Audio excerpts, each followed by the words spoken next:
share with, again, our listeners, what is the biggest way an entrepreneur can spend less time marketing their business online? Okay, so this is something I'm super passionate about. I say that most of us are CEOs. We're chief executive officers, but we're also chief everything officers, right? Gosh, totally. So if we don't have a wonderful partner like Richard or Cheri, we are often doing it all ourselves. And we only have 24 hours in a day, 7 days a week, just like everyone else. So it's really, really important for us to strategically use our time so we can do as much as we can effectively and efficiently. So what I'm really passionate about when it comes to spending less time online is actually knowing what you're doing. So I know you might have been expecting, or somebody listening might have been expecting me to say, oh, schedule your posts or automate this or that. But I think it's a long game. You need to know what it is that you're doing, what you're striving for. And when you have direction with what you're doing with your online marketing, in the end, you're making, like you said, a bigger impact. So once you start making a bigger impact, that ball starts rolling, you're able to spend less time while still building your following and growing your leads. So I think that the biggest way to spend less time online is to just have focus when you're doing it, not just shoot in the dark. Does that make sense? Oh, most definitely. And I do believe that so many individuals, just they don't think of the intention. They just think, I'm supposed to be online. I'm supposed to be on Facebook. I'm supposed to have a website.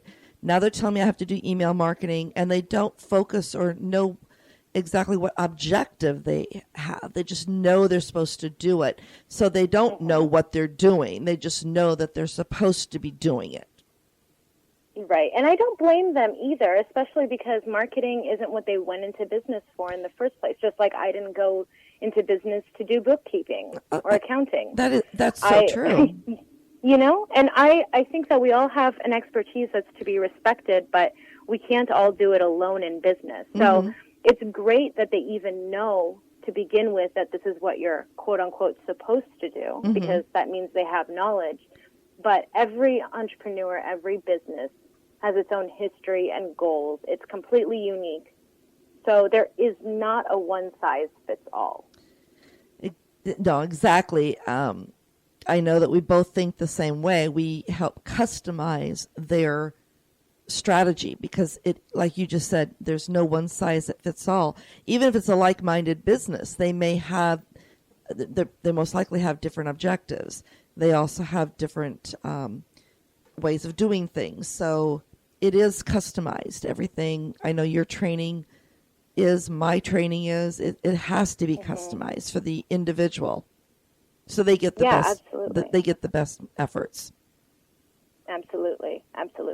And yeah, while they may have heard from somebody that, oh, you must be on Instagram. Well, if they don't even have the time to be on Instagram, well, then that shouldn't be in their strategy. Because then if they're posting once in a while and they're not being very effective with it, they're not getting any results. And they're spending time marketing their business. So it's good to have a good start with knowing, quote unquote, what you're supposed to do.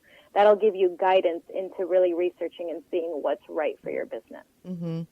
I'm sure you run into the situation many times when a potential customer or client talks to you. They probably they believe, like you just kind of mentioned, they need to be on every platform, but yet they don't have time to even do one right now. So they try to be everywhere, most definitely.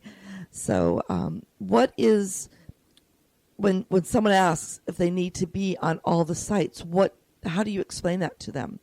Or what do you say to them?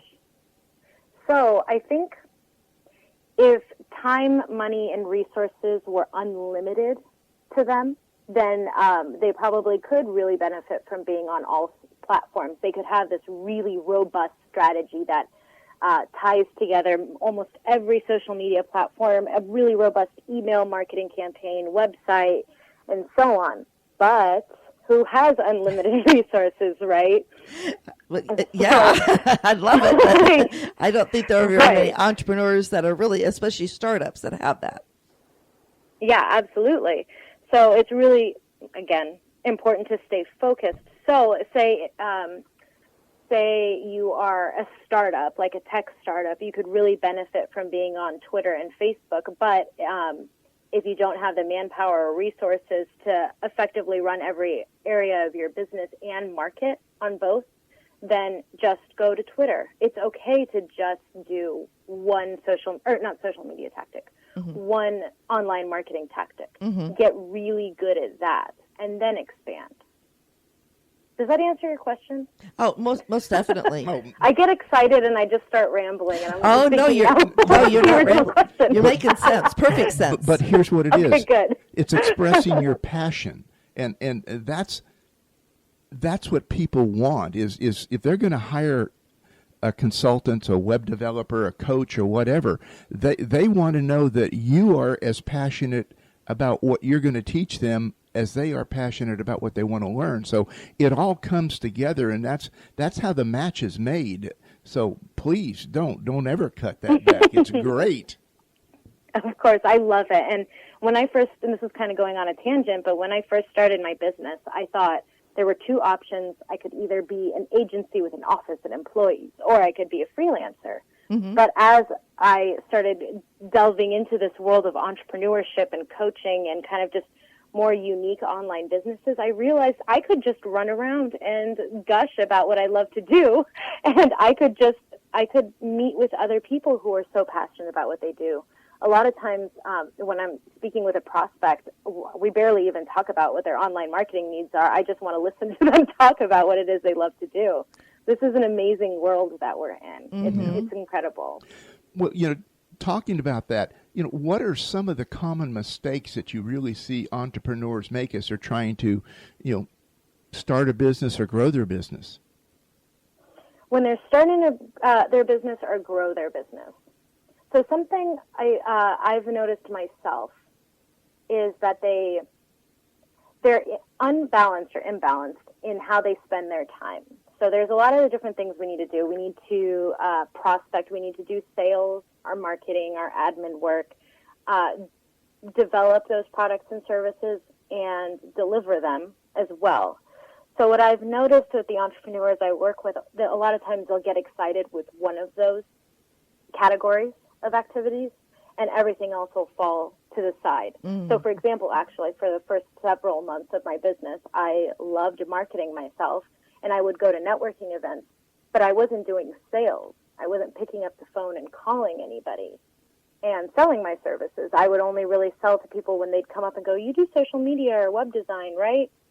So as a result, my business didn't really grow at all in the first several months. That's one of the biggest mistakes I see.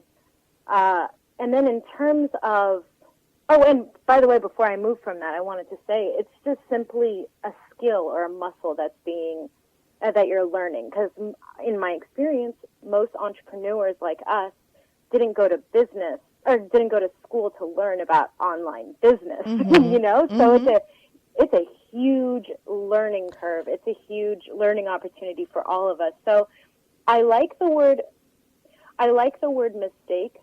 I'm kind of torn on that word because the word mistake has a negative connotation to it, but I don't really, and I think it's the right word to use in this case, but I don't see anything wrong with it. It's a learning opportunity.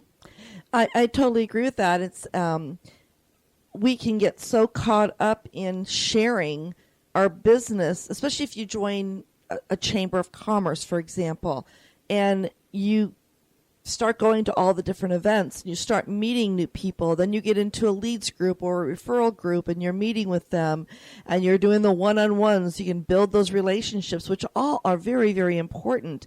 But you hit the nail on the head.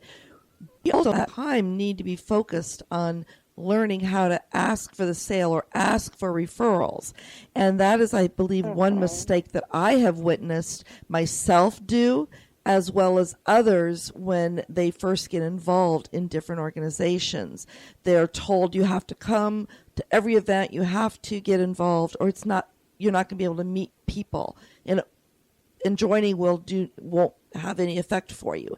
So you really have to, as I love the word you use, try to get rid of that imbalance and balance yourself and start blocking out time for networking as well as the selling or the follow-ups so that you are starting to ask.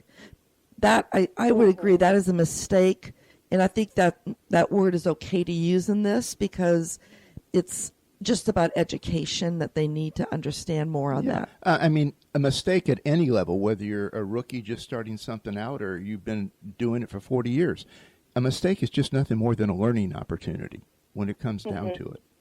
So it's just learning on some time management so they can really put that focus, as you mentioned earlier, on their marketing efforts and then taking those marketing efforts and tapping into where they can actually sell their services. Right. I have to say I am a completely different person now than I was 2 years ago because of all of the mistakes that I made when I first started my business. It's a huge learning opportunity, this journey that we're all on.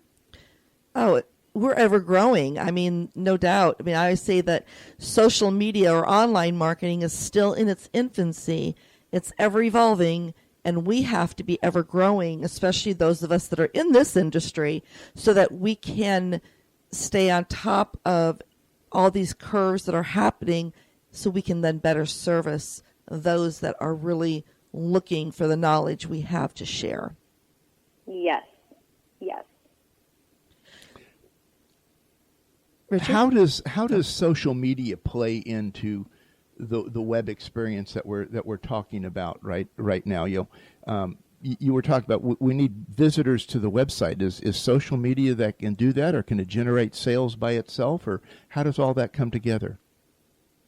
Okay, well, one of the things that I see entrepreneurs do wrong, and I touched on it at the beginning, was not, and I promise this is answering your question, I'm just taking a long way there. That's fine.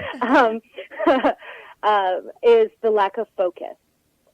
You have to think about your whole online marketing strategy. So the reason why I didn't go into business to be just a web designer or just an email marketer, search engine optimizer, is because there are many online marketing tactics, and each serves its own purpose in where it falls in your funnel. So in my eyes, there are three basic stages: found first, then turning your viewers into followers, then converting the followers into paying customers or paying clients. There isn't one marketing tactic that can do it all effectively and efficiently. Okay. When you're thinking, can you repeat those? Can you repeat those three one more? I heard you kind of cut out when you first started. So just repeat those three again, please. Oh, okay, sure. Yeah, absolutely. So the three stages of online marketing is first getting found, then turning those viewers into followers, then converting them into paying customers. So if you think about it, could you hear me that time? Yes.